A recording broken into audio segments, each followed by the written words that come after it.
కబుర్లో breaking news చూస్తున్నాం. చిత్తూరు జిల్లా కుప్పం మండలంలో దేవుని విగ్రహాలు గుర్తు తెలియని వ్యక్తులు ధ్వంసం చేశారు.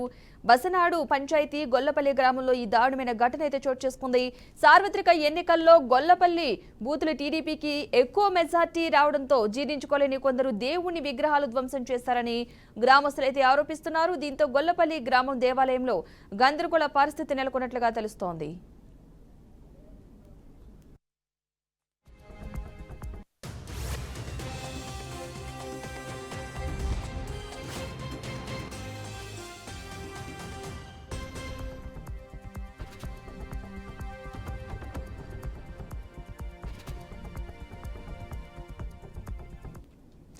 చిత్తూరు జిల్లా కుప్పం మండలంలోని దేవుని విగ్రహాలు గుర్తు తెలియని వ్యక్తులు ధ్వంసం చేశారు.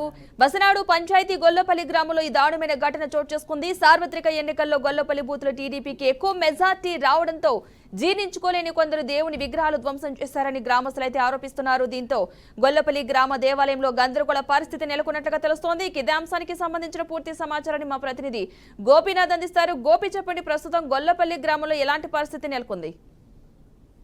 నిన్న అంటే కుప్పం నియోజకవర్గానికి సంబంధించి మొదటి నుంచి కూడా అక్కడ వైసీపీకి సంబంధించి టీడీపీకి సంబంధించి పెద్ద ఎత్తున ఎలక్షన్ ప్రారంభమైనప్పటి నుంచి కూడా ఒకరిపైన ఒకరు దాడులు చేసుకుంటున్న పరిస్థితి కొనసాగుతూ వస్తుంది. అయితే కౌంటింగ్ తర్వాత చంద్రబాబుకి అనేకమైనటువంటి ఫలితాలు వచ్చిన నేపథ్యంలో అప్పటి నుంచి మరింత ఉద్రిక్తతలు కొనసాగుతున్నాయి.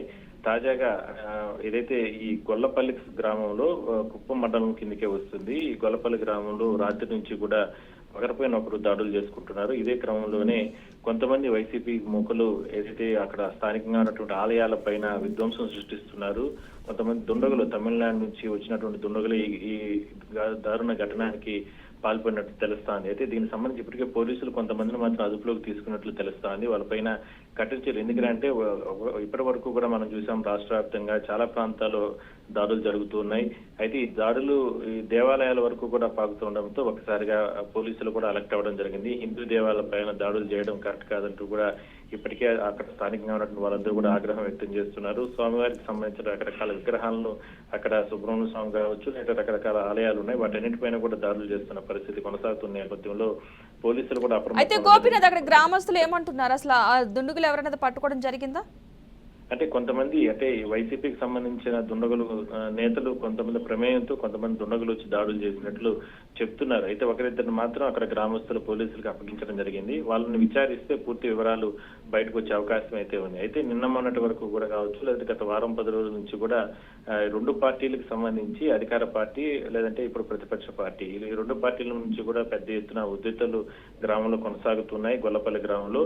అయితే ఒకసారిగా రాత్రి నుంచి కూడా నిన్న మొన్నటి వరకు కూడా భౌతిక దాడులకు దిగినటువంటి నేతలు రాత్రి నుంచి దేవాలయాల పైన పడి దేవాలయాల్లో ఉన్నటువంటి విగ్రహాలను కూడా ధ్వంసం చేస్తుండమే ఇక్కడ ఆశ్చర్యాన్ని కలిగించే అంశంగా మనం చెప్పవచ్చు. అయితే దీన్ని అరికట్టేందుకు పోలీసులు కూడా కొన్ని చర్యలు తీసుకోవడం జరిగింది. ఒక 2-3 అదుపులోకి తీసుకుంటే తెలుస్తాను. వాళ్ళు విచారిస్తే పూర్తి వివరాలు ఎవరు ప్రమేయంతో ఆలయాలపైన దాడులు చేస్తున్నారో వాస్తవాలన్నీ కూడా బయటకు వచ్చే అవకాశం అయితే ఉంది.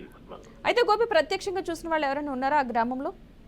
ప్రత్యక్షంగా, ఎందుకంటే ఆల్రెడీ ఇద్దరిని అదుపులోకి తీసుకున్నారు కాబట్టి గ్రామస్తులే అతను వాళ్ళని పట్టించడం జరిగింది.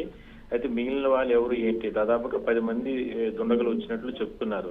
మరి అది వైసీపీకి సంబంధించిన కార్యకర్తల లేదా వాళ్ళ ప్రమేయంతో, నేతల ప్రమేయంతో తమిళనాడు బార్డరే కుప్పం ఉంటుంది కాబట్టి మరి ఆ ప్రాంతం నుంచి ఇక్కడికి వచ్చారా, మరి ఎవరు ఏంటి, ఇంకేదైనా లేదంటే దాడులకు సంబంధించి అంటే రెండు పార్టీల మధ్యన నేతలు కొట్లాడుకుంటున్నారు కాబట్టి, లేదంటే ఆలయాల్లో అంటే దొంగతనాలు చేసేటటువంటి ముఠా ఎవరైనా వచ్చారా, ఇట్లా అన్ని కోణాల్లోనూ దర్యాప్తు చేస్తున్నారు పోలీసులు కూడా. ఇది రాజకీయ కక్షతోనే చేస్తారా, లేదంటే ఆలయాల్లో విగ్రహాలు ధ్వంసం చేసి అక్కడ ఉన్నటువంటి ఉండి డబ్బులు లేదంటే రకరకాల ఆభరణాలు ఇవి తీసుకెళ్లే ముఠానా, ఇట్లా రకరకాల అన్ని కోణాలను కూడా దర్యాప్తు అనేది ముమ్మరం చేయడం జరిగింది. అయితే మొత్తం మీద మాత్రం ఒక 2 అదుపులో తీసుకోవడం జరిగింది. మిగిలిన వారు కూడా గ్రామస్తులు, చుట్టుపక్కల ప్రాంతాల్లో రైతులు వాళ్ళందరూ ఉంటారు కాబట్టి చుట్టుపక్కల ప్రాంతాల్లో రాత్రి సమయంలో వెళ్లిపోయారు. వాళ్ళందరినీ కూడా అటవీ ప్రాంతాలు ఎవరైనా ఉంటే వాళ్ళు కూడా పట్టుకునేందుకు ప్రయత్నాలు అయితే ముమ్మరం చేయడం జరిగింది. మొత్తం మీద ఒకసారిగా కుప్పం నియోజకవర్గంలో ఇలాంటి ఘటనలు చోటు చేసుకోవడం అనేది చాలా దారుణంగానే మనం చెప్పొచ్చు. మొత్తం మీద దీనిపైన పోలీసులు పూర్తి స్థాయి విచారణ జరుపుతున్నారు.